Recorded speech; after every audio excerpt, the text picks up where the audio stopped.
C'est une jeune femme dont l'enfance fut un cauchemar que nous recevons ce soir. Ce jour-là, j'aurais voulu mourir. Laura, abandonnée d'abord par sa mère biologique, puis plus tard par sa mère adoptive. C'est Laura, est-ce que tu peux venir? J'aimerais te parler. Non, écoute, je ne veux ni te voir, ni t'entendre. Au revoir. Une mère adoptive qui, par ailleurs, aurait vidé le compte en banque de Laura. Je suis vraiment choquée de voir ce compte vide. C'est donc un appel au secours d'une jeune femme qui veut connaître son passé et savoir pourquoi on l'a fait encore souffrir aujourd'hui. Bonsoir monsieur, bonsoir Laura. Bonsoir. Merci d'être avec nous sur le plateau de Sans aucun doute. Nous allons tout faire pour vous aider bien sûr. Qu'attendez-vous madame de cette émission ce soir? J'attends de cette émission déjà des réponses à mes questions de la part de ma mère, ainsi que les 7 000 € que j'ai eus en travaillant et qu'elle refuse de me les donner. Alors, encore une fois, pour l'instant, nous mettons tout ceci au conditionnel puisque nous n'avons rien de concret pour le prouver. Donc nous vous écoutons et puis nous essaierons d'avoir bien sûr les explications. Mais comment aurait-elle fait pour vider vos comptes? Disons, elle a ouvert un compte dont elle me l'a dit. Et puis, Elle a ouvert un compte pour vous, puisque vous aviez à l'époque des petits salaires, vous étiez en alternance, enfin en formation, donc vous aviez des petits salaires. Tout à fait. Donc elle a ouvert un compte pour que vous puissiez déposer ces salaires sur ce compte. Voilà, et elle m'avait dit que lorsque j'aurais mes 18 ans, je pourrais obtenir cet argent. Bien sûr.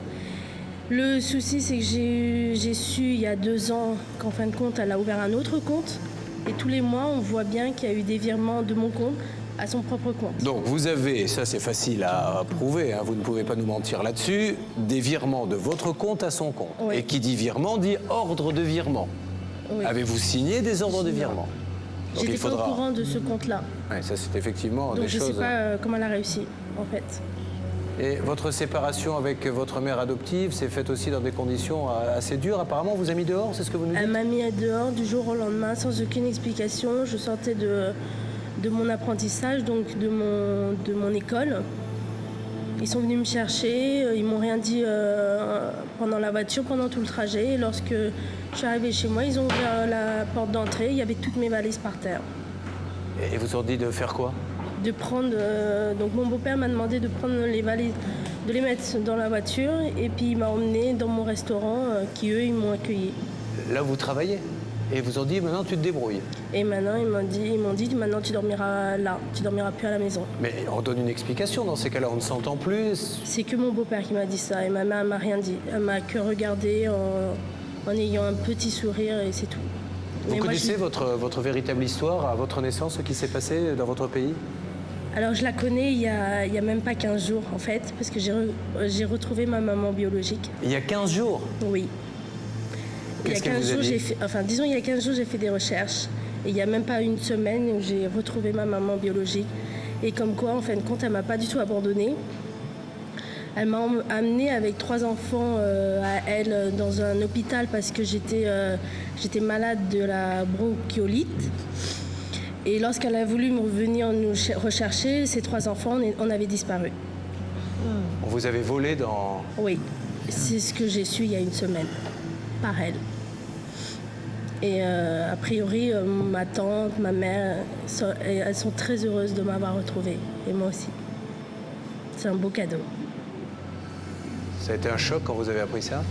Oui, parce que j'ai toujours cru que j'étais abandonnée. Et quelque part, par rapport à ce qui vous arrive maintenant avec ces gens, s'ils font ce que vous nous dites qu'ils font, c'est quelque part de l'espoir, une force supplémentaire de savoir que quelqu'un là-bas, votre sang est là-bas?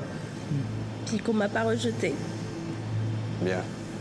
On va tout faire pour vous aider, mademoiselle. Croyez-moi, je vous en donne ma parole. On ne laissera pas faire. Nous allons, si vous le voulez bien, maintenant essayer de mieux comprendre l'histoire de cette jeune fille. Encore une fois, nous avons tout mis au conditionnel. Il va falloir maintenant, et nous allons la faire ensemble, cette enquête, essayer de voir ce que l'on peut dire et ce que l'on ne peut pas dire.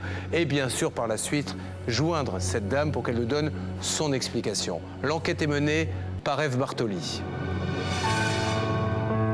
Abandonnée. J'aurais voulu ne pas vivre ce moment-là et puis partir très très loin. Adoptée, puis abandonnée de nouveau. Ce jour-là, j'aurais voulu mourir. Je me suis demandé pourquoi on est venu me chercher pendant 3 mois dans mon pays et puis me mettre à la porte en quelques minutes. Ah, c'est toujours sa mère. C'est toujours le cauchemar de sa mère. Une mère adoptive qui aurait ruiné sa propre fille. Elle n'avait pas le minimum pour s'acheter ce qu'il lui fallait pour travailler. 7 000 €, soit 2 ans de salaire, envolés, disparus. Je me dis que c'est pas possible qu'elle ait pu faire ça. Laura, 23 ans, est une jeune maman hantée par ses blessures d'enfance. Non, écoute, je ne veux ni te voir, ni t'entendre. Au revoir. Pourquoi j'ai rencontré cette personne? Fin des années 80, au Chili. Une enfant de 5 ans est abandonnée par ses parents. Elle s'appelle Laura. À des milliers de kilomètres de là, en France, une famille est en deuil. Leur fille, que nous appellerons Aurélie, vient de mourir. 2 drames, 2 destins brisés, un espoir. Recoller les morceaux et créer une nouvelle famille, c'est l'histoire de Laura, l'histoire d'une adoption qui a mal tourné. Été 1988, Laura quitte le Chili pour s'installer avec ses parents adoptifs en France. Pour elle, c'est le début d'une nouvelle vie. C'est vrai que j'aimais beaucoup les câlins. Et mon père et mon frère m'en donnaient beaucoup. En revanche, ma mère était assez distante pour ce genre de choses. Elle n'aimait pas beaucoup ça et elle me disait rarement qu'elle m'aimait. Selon Laura, ses relations avec sa mère s'assombrissent rapidement. Elle aurait du mal à accepter Laura comme sa fille. Elle ne m'aimait pas vraiment comme j'étais. Elle voulait toujours que je ressemble à Aurélie tout le temps. Mais je ne suis pas elle. Il fallait que je sois en robe, en jupe, en collant, en petites chaussures. Et ça, j'aimais pas du tout les collants, les robes. C'était pas moi. Il en ira ainsi des relations avec sa mère jusqu'en 1995. Puis, la vie de Laura bascule à nouveau. Ses parents divorcent, mais pour Laura, son père est censé la rejoindre dans le sud de la France. Il ne viendra jamais, c'est un autre homme qui prendra sa place, son beau-père. Laura a du mal à trouver sa place dans cette nouvelle famille. Je me sentais pas du tout aimée, je me sentais pas à ma place. Et il me le faisait comprendre. Quand il disait quelque chose, il fallait pas que je sois à côté. Lorsqu'il regardait la télé, il fallait pas que je sois là. Lorsqu'on mangeait, je mangeais jamais avec eux. J'étais en trop. En trop dans ce couple. À l'école aussi, ça va mal. Laura est en échec scolaire. Du coup, elle décide de commencer un CFA, un contrat de serveuse en alternance. Sa mère décide de lui faciliter la tâche. Elle lui ouvre un compte en banque. Vu que je travaillais, je touchais de l'argent et ces chèques que je recevais, il fallait que je le mette sur un compte. Donc elle m'avait dit que ces chèques seront mis dedans tous les mois. Et lorsque j'aurai ma majorité, je pourrais les récupérer. Mais je n'avais pas le droit de les récupérer avant. Impossible pour Laura de toucher son argent avant ses 18 ans. En attendant, sans ressources, elle ne peut subvenir seule à ses besoins. Sa mère ne semblerait pas s'en soucier. Son employeur de l'époque, oui. Elle avait une paire de chaussures, elle avait plus de semelles, elle avait plus rien. Et pourtant, c'est quelque chose qui est important pour notre travail.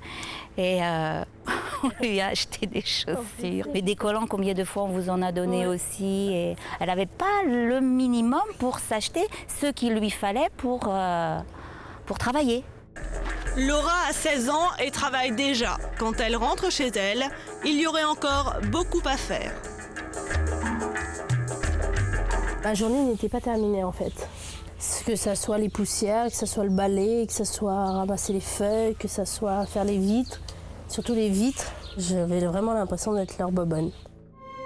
Laura a le sentiment d'être la bobonne de sa mère et de son beau-père. Elle ne dit rien et se plie à leurs souhaits. Le 17 mai 2001, ils lui font une surprise. Ils viennent la chercher à la sortie de l'école. Je suis sortie de mes cours et là, par grande surprise, j'ai trouvé mon beau-père et ma mère à l'heure. D'habitude, je les attends. Et là, non, ils étaient là, et on est rentrés. Et dans la voiture, il y avait une tension. On n'entendait rien, pas un bruit, on n'entendait que la clim. Et arrivé à la maison, j'ai voulu déposer mes affaires. Et puis mon beau-père m'a regardée avec un grand sourire en me disant « C'est pas la peine, de toute manière, tu ne dormiras plus là ». Et là, j'ai compris que c'était fini, qu'il ne voulait plus de moi, que c'était terminé. Laura est encore mineure, elle se retrouve donc seule, livrée à elle-même.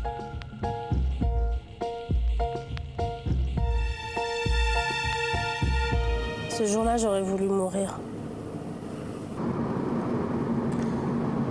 Je me suis demandé pourquoi on est venu me chercher pendant 3 mois dans mon pays et puis me mettre à la porte en quelques minutes. Son beau-père la déposera chez son employeur. C'est lui qui s'occupera d'elle jusqu'à sa majorité. Le jour de ses 18 ans, Laura se rend à la banque pour récupérer son argent. Normalement, je devrais avoir 7 000 € et je remarque qu'il n'y a rien du tout. 2 ans de travail pour rien du tout. Je suis vraiment choquée de voir cette feuille, de voir ce compte vide. Je suis triste. Mise à la porte de chez elle, Laura se sent trahie par sa propre mère. Elle a besoin de comprendre, alors elle décide de lui écrire à plusieurs reprises. Ses lettres seraient restées sans réponse. Laura finit par abandonner, mais 3 ans plus tard, en 2004, c'est sa mère qui l'appelle. Elle souhaite revoir sa fille. Laura accepte. Elle est arrivée, elle m'a sauté dans les bras comme si rien ne s'était passé. On allait boire un café et c'est à ce moment-là où je lui ai posé des questions sur ce que je voulais savoir, comme pourquoi elle m'avait pris mon argent, pourquoi elle m'avait mis à la porte et qu'est-ce qu'elle a fait de mon argent et tout ça. Et donc elle m'a répondu en me disant que l'argent c'était pour aider à financer la nourriture, l'hébergement ainsi que mon CFA. Pour Laura, ces arguments ne tiennent pas la route. En effet, son école est gratuite. Quant à la nourriture et au logement, son père aurait toujours payé la pension alimentaire. Laura décide de tirer un trait sur sa mère. Elle rencontre Vincent, tombe enceinte. La naissance de son fils, Gaëtan Pedro, va raviver les blessures du passé. J'ai travaillé pendant 2 ans. J'avais en tout un salaire de 7 000 € à peu près. Et j'aimerais bien les avoir parce que maintenant j'ai un enfant à charge et je gagne que 350 € parce que je suis en congé parental et je voudrais absolument les avoir sur mon compte pour que je puisse y arriver un peu plus financièrement. Son argent, son passé la honte. Laura n'endort plus la nuit, elle passe son temps à fouiller dans sa vie passée. Elle demande à la fille de son employeur le détail de ses fiches de paie. Cette dernière va faire une étrange découverte. C'est là qu'elle m'appelle en me disant « Mais est-ce que tu es au courant qu'il y a un 2e compte ?» Et je lui ai dit « Ben non, c'est quoi comme compte ?» Donc elle m'a dit que c'était une autre banque. Et c'est là que j'ai compris qu'il y avait une 2e banque. Mais j'étais pas au courant. Laura contacte cette 2e banque et demande tous ses relevés de compte. J'ai découvert par la suite que mon argent qui était sur ce compte, tous les mois, il était viré sur un autre compte. Et effectivement, comme le prouvent ses relevés bancaires, tous les mois, son salaire part sur un autre compte. À qui appartient-il? Laura était mineure à l'époque, sa mère en avait la garde. C'était donc la seule qui légalement pouvait avoir accès à ses comptes. Pour Laura, c'est sûr, sa mère l'aurait volé. Elle tente de la contacter pour avoir des explications. En vain, Laura ne supporte plus d'attendre. Elle se rend chez sa mère. Nous décidons de la suivre. Vincent est là pour la soutenir. Il filme en caméra cachée. C'est le beau-père de Laura qui répond. Bonjour, c'est Laura. Est-ce que t'es là? Ah non, elle n'est pas là. Elle arrivera quand? Ah ben elle est absente jusqu'à cet après-midi, je sais pas si elle rentrera, c'est à 18h. Hein. Bonjour. Je suis l'ami de Laura. Et j'ai vu qu'il y avait la voiture de sa mère. J'ai vu qu'il y avait la voiture de sa mère. Elle doit être là. Elle voudrait juste lui parler. Elle voudrait juste lui parler, monsieur.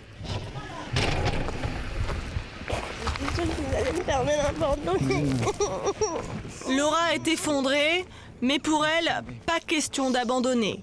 À 18h, elle se présente de nouveau au domicile de sa mère, toujours accompagnée de Vincent.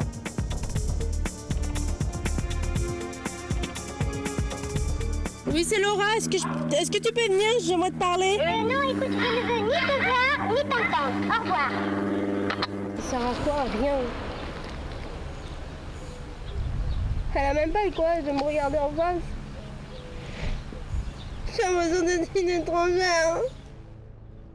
Rejetée une nouvelle fois par sa mère, Laura est anéantie. Elle restera prostrée dans les bras de Vincent pendant plus d'1 heure.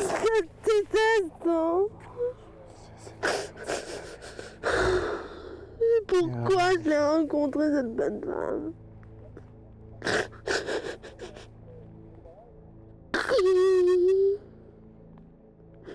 Qu'est-ce que j'ai fait pour mériter ça de tout? Qu'est-ce que j'ai fait?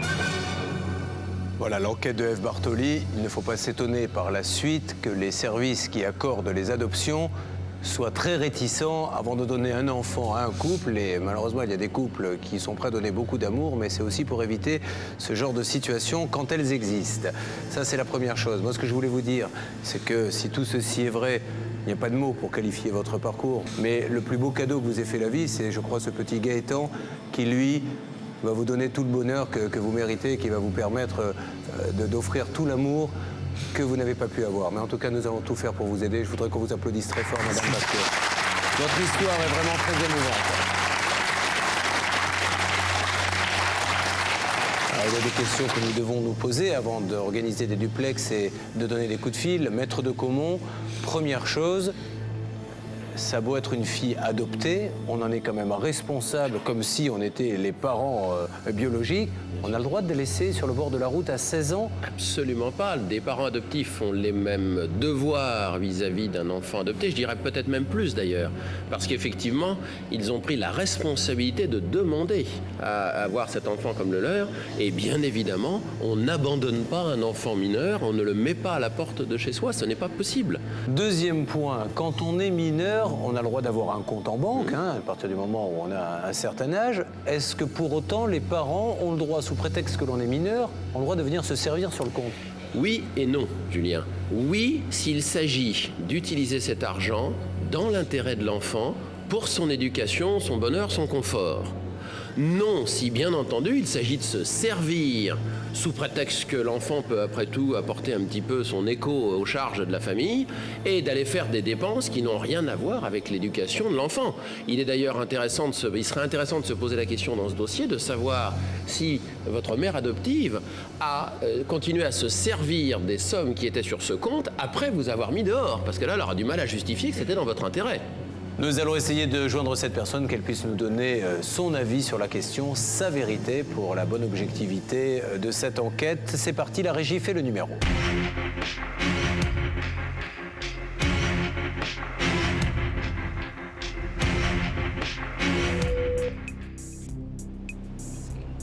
Allô? Bonjour madame, pardonnez-moi de vous déranger, je me présente. Je suis Julien Courbet de l'émission Sans aucun doute sur TF1.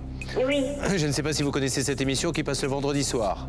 Oui, je suis pas une fan de télé, mais enfin de temps en temps, Bon. oui, je connais effectivement l'émission. Alors, je vous explique, madame. Laura semblerait nous dire que lorsqu'elle avait, je crois, 16 ans, on lui aurait demandé de quitter la maison.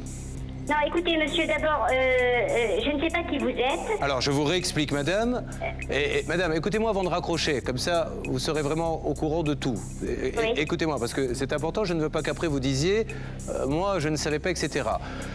Nous sommes en train d'essayer d'arranger une situation entre Laura et vous-même. Non, Donc, écoutez, monsieur, mais attendez, madame, je vous arrête tout de explique. suite. Madame, écoutez-moi. Vous Je ne raccrocherez veux pas après. arranger quoi que ce soit avec une personne que je ne connais pas. Hein. Alors, madame, Donc, écoutez-moi. je vous dis, monsieur, au revoir. Ça va passer à la... Vous Madame, n'avez pas à d'accord, vous madame, mais occuper ça de va ce qui passer ne à la me regarde télévision. pas. Ça va passer à la Voilà. télévision, Au revoir, monsieur. sachez-le, madame. Ça va passer à la télévision, madame. Donc, dans votre... Bon. Donc, d'un côté, elle connaît l'émission parce qu'elle la regarde de temps en temps, et après, elle ne sait plus du tout à qui elle parle. Donc, on commence à mieux comprendre un petit peu le contexte. Le dialogue avec cette famille est difficile. Pourtant, Laura veut des réponses. Nous en voulons également. Nous avions prévu l'éventualité d'un échec au téléphone. C'est pourquoi une de nos journalistes se trouve sur place, chez la mère adoptive de Laura. Nous établissons le contact avec F. Bartoli. Est-ce qu'on peut avoir un dialogue? Dites bien à ce monsieur que nous sommes dans le cadre d'une émission de télévision. Dans le cadre d'une émission, on aurait besoin de discuter avec vous. On peut voir au moins la maman de Laura, elle peut sortir? Ah, bah écoutez, ils ont fermé la porte. Là, je crois que c'est vraiment définitif, là. Bon, Ève, nous allons continuer et faire ce que nous avons dit, attendre un tout petit peu, et puis ça sera au tour de Laura d'appeler dans quelques instants. Il n'y a aucun problème, je reste en position. À tout à l'heure, Ève. À tout à l'heure.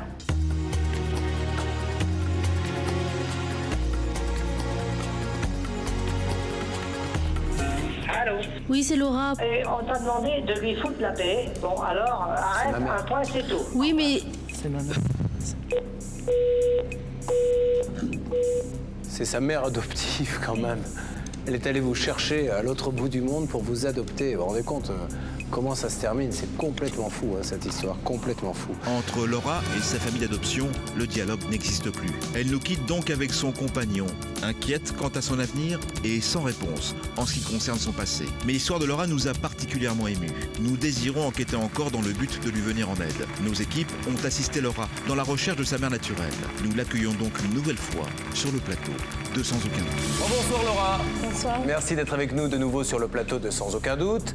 Est-ce que vous avez mené une véritable enquête, vous, pour retrouver votre véritable mère qui se trouve en Amérique du Sud? Oui, j'ai essayé, disons, par Internet. Mais le problème, c'est que je parle pas espagnol du tout. Du coup, j'ai demandé à ma belle-sœur de le faire à ma place parce que je comprenais pas du tout. Et lorsqu'elle l'a fait, elle m'a rappelé 1 heure après en me disant qu'elle avait une adresse, un numéro de téléphone. Et elle a appelé en expliquant mon cas, en disant que j'étais peut-être la petite fille qui était partie il y a 17 ans à peu près. Mais entre notre premier passage à Sans Aucun Doute et aujourd'hui, est-ce que vous avez pu l'appeler? Non, c'est très difficile vu que je parle pas du tout espagnol. Alors aujourd'hui, vous êtes venu sur le plateau, évidemment, pour récupérer un peu d'argent par rapport au salaire et à tout ce qui s'est passé, mais je suppose que ceci n'est rien à côté de l'envie de retrouver vos racines et de retrouver votre maman. Ah, c'est sûr, oui. Mais pourquoi vous n'avez pas été la voir? Là-bas, Oui. parce que j'ai pas d'argent. Et ça Et coûte très cher pour aller là-bas. Et c'est pareil pour elle, je suppose, dans l'autre sens. Et c'est pareil pour elle. Alors, c'est pas grand-chose, mais c'est un petit peu quand même. Je voulais vous montrer quelques photos que nous avons pu avoir de votre famille en donnant des coups de fil, en essayant de nous débrouiller un petit peu. Alors, on va regarder maintenant ces photos. Regardez bien sur votre écran face à vous. Voilà. Vous voilà Pichoun avec votre sœur jumelle que vous ne connaissez pas, hein, Laura? Non, je l'ai pas eu encore sur MSN. Et regardez votre maman, encore une fois, cette photo qui va apparaître juste après, la ressemblance. C'est fou, hein, on a l'impression que c'est la même personne qui est en photo et dans la réalité. Mais vous saviez que vous aviez une sœur jumelle? Oui, j'avais une sœur jumelle. Ma mère me l'avait dit. Alors, avec ces photos, il y avait un petit document vidéo. C'est-à-dire qu'on va les voir encore mieux et on va regarder ensemble, d'accord? Alors, attendez, moi je ne vous montre pas le film si vous me faites une crise en plein plateau, hein. Vous êtes sûr que vous tenez le coup? Oui, vous respirez un grand coup? Ah, c'est un choc violent. Ça, c'est votre maman. Voilà, là, je crois que c'est votre maman avec vos 2 autres sœurs. Là, c'est une de vos sœurs, Paula, qui vous salue. Votre frère, que vous ne connaissiez pas. Votre autre sœur, qui s'appelle Chimela. Il y a quand même un air de famille, hein. C'est votre sœur jumelle, hein, que l'on vient de voir. Là, elle est avec son mari. Ils ont eu des petits, donc vous êtes tante, apparemment, voilà. C'est le petit qui dort à point fermé. Ça, c'est votre neveu. Voilà, c'est ce qu'elle vous dit. Là, je crois que c'en est un autre. Elle a eu 2 enfants.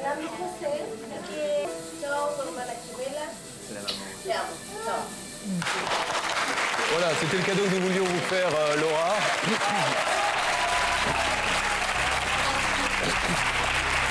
De pouvoir mettre des visages sur sa propre famille. Et, maintenant, c'est quoi votre plus grand rêve? C'est de les voir et de les embrasser. Toute votre famille et votre maman, vous avez certainement des tas de choses à lui dire, je suppose. Oui, si je pouvais parler en espagnol. Qu'est-ce que vous lui diriez? Que je l'aime et que... Ça vous lui dites par Internet? Oui, mais elle comprend pas trop. Ce qu'il faudrait, c'est un traducteur. Oui. L'idéal, ça serait d'avoir un traducteur et votre maman, quoi. Oui. Eh bien, c'est ce que nous allons faire, car elle est là.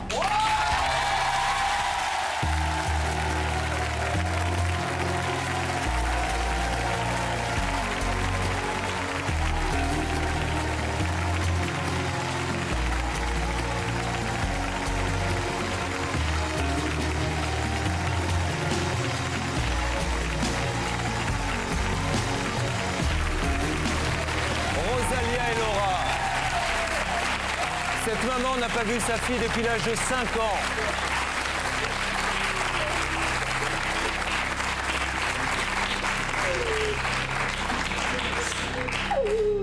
Voilà, c'est un véritable choc pour ces deux personnes et vous pouvez imaginer quelle est aujourd'hui leur joie et c'est des larmes de bonheur et c'est un véritable tremblement de terre. Laura, soyez gentille, faites-moi un grand sourire, dites-moi que vous êtes heureuse. Merci. Allez, on va asseoir. Laura, vous aurez tout le temps, on va vous organiser...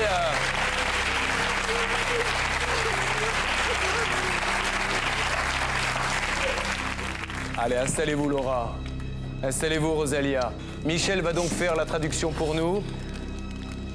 Demandez à Rosalia, voilà, que représente ce moment certainement unique pour elle. Rosalia, por favor, que representa para ti este momento único en tu vida. El más grande de mi vida. Le plus grand moment de ma vie. Rosalia peut-elle nous expliquer ce qui s'est passé avec sa fille? Ella está enferma en un hospital. Elle était malade, je l'ai amenée à l'hôpital. Ruth, l'autre jumelle, est sortie d'abord de l'hôpital. Marta tuvo que quedar ahí. Et Martha a dû rester à l'hôpital. Fui a verla muchas veces. Je suis allée la voir plusieurs fois. Después cuando fui, et une fois, donc, je suis allée comme d'habitude. Et on m'a dit qu'il y avait une dame que la padrinó, et qui était devenue sa marraine. Yo soy de pocos recursos. Parce que je suis très pauvre.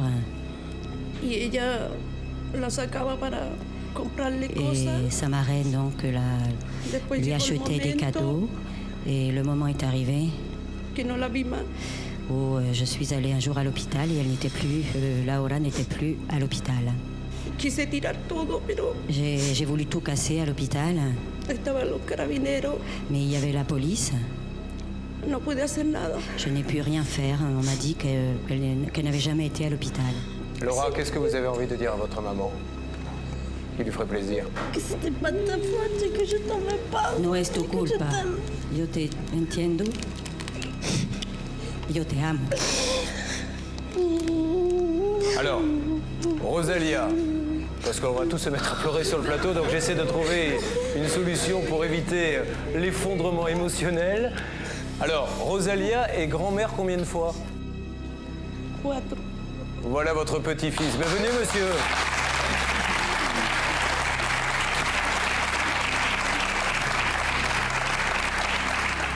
C'est formidable tout ce qui se passe en ce moment sur ce plateau, hein, c'est formidable.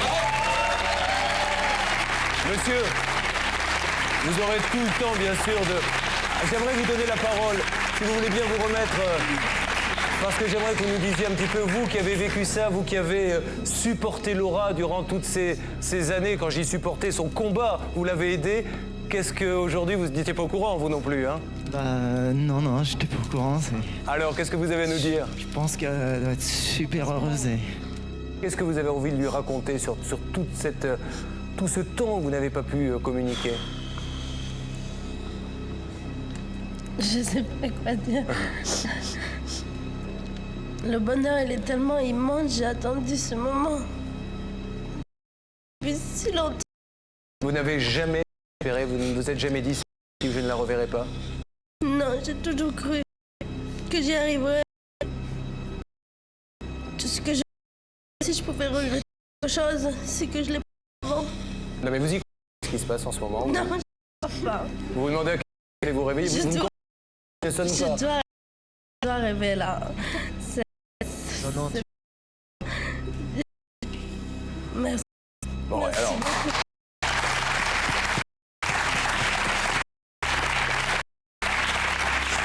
Elle est venue avec et j'ai l'impression qu'elle a également, je ne vois pas bien d'ici, des débats.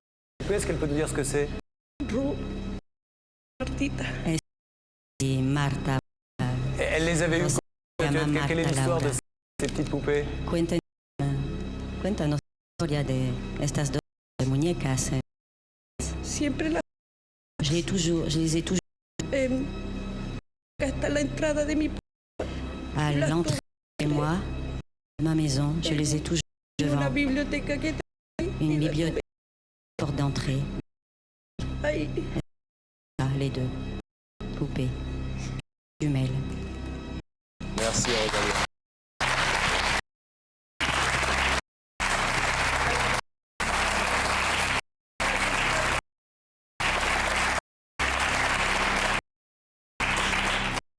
Donc Laurent, en ce qui concerne l'affaire, eh bien, nous allons vous conseiller et vous épauler, faire les démarches, parce qu'il ne faut pas laisser tomber, même si maintenant ce grand moment de bonheur occulte un petit peu ces problèmes d'argent, mais nous allons bien sûr suivre ça et mettre un point d'honneur à ce que l'histoire soit complètement réglée. Je suis heureuse. Elle est belle votre maman. Hein. C'est normal, c'est ma maman. Je vous remercie Rosalia, beaucoup. Et vous allez maintenant passer tout le temps nécessaire en famille, avec votre gendre, avec votre petit-fils, et organiser les prochaines fêtes, peut-être de Noël, pour pouvoir vivre ces grands moments. Merci Rosalia, merci beaucoup. Merci à vous.